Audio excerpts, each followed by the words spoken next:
नमस्कार, मी ॲडव्होकेट किशोर पाटील. जाणून घेऊया कायदा या आपल्या युट्यूब चॅनलवरील पुढील व्हिडिओमध्ये आपले स्वागत आहे.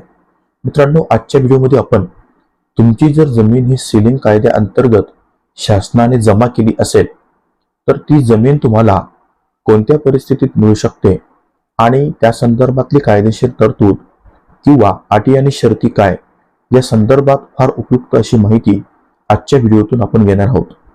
मित्रांनो, तुम्हाला जर या संदर्भातले काही प्रश्न असतील किंवा तुम्हाला जर काही इतर काही कायदेशीर अडचणी असतील तर त्याचं सोल्युशन किंवा त्याचा पर्याय हा आपल्या युट्यूब चॅनलवर आपण करून दिलेला असतो.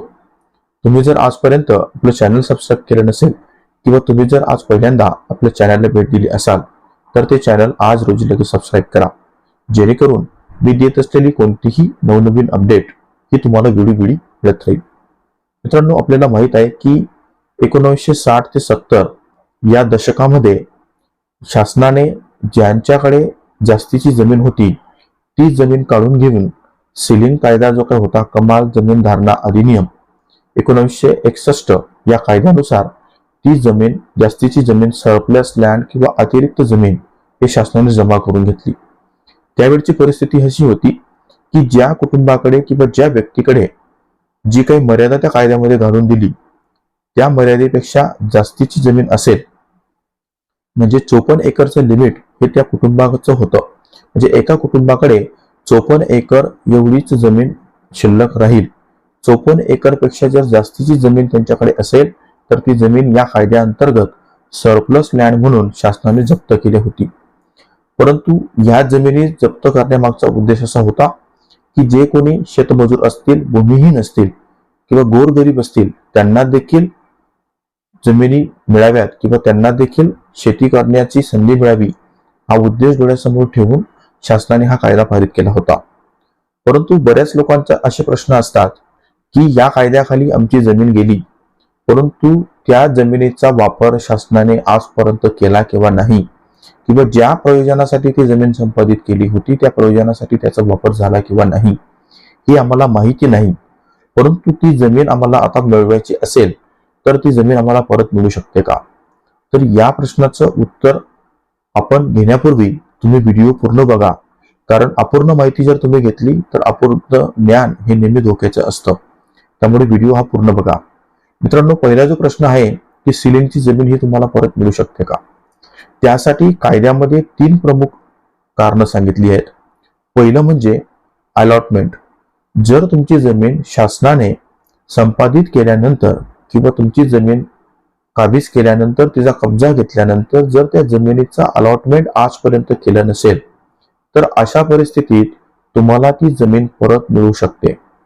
त्यानंतर दुसरा महत्वाचा मुद्दा असा की ज्या उद्देशासाठी शासनाने ती जमीन संपादित केली होती किंवा काबीज केली होती तो उद्देश जर आता बदलला असेल तरी देखील तुम्ही ती जमीन सीलिंग कायद्याअंतर्गत संपादन झालेली जमीन ही परत मिळू शकतात. त्यानंतर तिसरी अट अशी आहे की जर ज्या ऑर्डरनुसार किंवा ज्या आदेशानुसार तुमची जमीन ही सीलिंग कायद्याअंतर्गत काबीज करण्यात आली, शासनाने संपादित केली, तर त्या ऑर्डरमध्ये काही तांत्रिक चुका असतील आणि त्या चुकांना जर तुम्ही आव्हान दिलं असेल आणि त्या तांत्रिक चुका तर शासन किंवा प्रशासन यांनी मान्य केल्या असतील तर अशा परिस्थितीत देखील तुम्हाला तुमची जमीन ही परत मिळू शकते. त्यामुळे ह्या जी 3 परिस्थिती आहेत या 3 परिस्थितीत तुम्हाला तुमची जमीन ही परत मिळवता येऊ शकते. परंतु यासाठी महत्वाच्या अटी देखील तुम्हाला माहीत असणं कायद्याने गरजेचं आहे. पहिली तर ती जमीन ही वाटप झालेली नको. कारण तुमच्याकडची जी जमीन असेल ती जमीन जर शासनाने दुसऱ्या कोणा व्यक्तीला या कायद्याचा वापर करून जर अलॉट केली असेल किंवा वाटप केली असेल, यासाठी 3 महत्वाच्या अटी अशा की पहिली अट अशी आहे की तुमची जी जमीन शासनाने काबीज केली किंवा संपादन केली ती जमिनीचं वाटप झालेलं नको. ती जमीन जर दुसऱ्या व्यक्तीला वाटप झालेली असेल तर मात्र त्या व्यक्तीला स्वामित्वाचे अधिकार त्या जमिनीला मिळालेले असतात. त्यामुळे अशा परिस्थितीत तुम्हाला ती जमीन परत मिळू शकत नाही. त्यानंतर दुसरी महत्वाची अट अशी आहे की तुम्ही जर शासनाकडून ती जमीन त्या जमिनीच्या मोबदल्यात काही रक्कम घेतली असेल तर ती रक्कम तुम्हाला व्याजासह शासनाला, जर तुम्ही ती रक्कम परत द्यायला तयार असाल आणि ती जमीन जर वाटप झालेली नसेल तर अशा परिस्थितीत तुम्हाला ती जमीन ही परत मिळू शकते. त्यानंतर तिसरी अट अशी आहे की जो काही कायदा आहे, कमाल जमीन धारणा अधिनियम 1961, या कायद्यानुसार तुमच्याकडे जर ती जमीन परत आली तर त्या मर्यादेचं देखील उल्लंघन होणार नाही. अशी जेव्हा परिस्थिती असेल तर अशा परिस्थितीत देखील तुम्हाला ती सिलिंगची लँड ही उपलब्ध होऊ शकते किंवा परत मिळू शकते. आणि महत्वाची अट म्हणजे अशी की तुमची जी जमीन शासनाने संपादित केली किंवा काबीज केली असेल आणि ती जर कोणत्याही धरणासाठी, प्रकल्पासाठी किंवा रस्त्यासाठी राखीव नसेल तर मात्र अशा परिस्थितीमध्ये तुम्हाला ती जमीन ही परत मिळू शकते. तर अशा प्रकारची जेव्हा परिस्थिती तुमच्या संदर्भात असेल किंवा तुमच्या बाबतीत असेल तरच तुम्ही त्या स्वरूपाची प्रक्रिया ही करू शकतात. आता कायदेशीर प्रक्रिया कशी करायची? मित्रांनो, तुमची जमीन ज्या आदेशाने किंवा ज्या ऑर्डरने या कायद्याखाली संपादित केली किंवा काबीज केली गेली, खालसा झाली, तर ती ऑर्डर तुम्हाला प्रथम शोधणं गरजेचं आहे. त्याच्यानुसार तो जो महसूल दप्तरी नोंदवलेला फेरफार आहे तो म्हणजे 7/12 फेरफार आणि ऑर्डर, हे 3 महत्वाचे डॉक्युमेंट्स तुमच्याकडे असणं गरजेचं आहे. त्यानंतर याच्या आधारे तुम्ही ती जमीन मिळण्यासंदर्भातला अर्ज हा संबंधित जिल्हाधिकारी कार्यालयात सादर करू शकतात. आता समजा जिल्हाधिकाऱ्यांनी जर तुमचं अपील हे फेटाळलं किंवा मान्य नाही केलं तर त्याविरुद्ध पर्याय काय?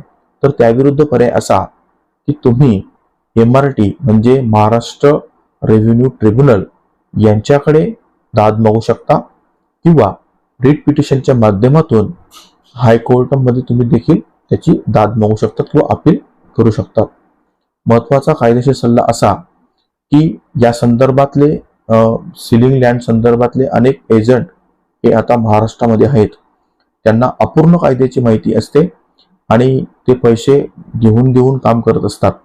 त्यामुळे तुम्हाला जर या जमिनी संदर्भातला विषय असेल तर तुम्ही जाणकार वकील, तुमचे परिसरातले जे काही जाणकार वकील असतील, तज्ञ वकील असतील, यांचा सल्ला अवश्य घ्या.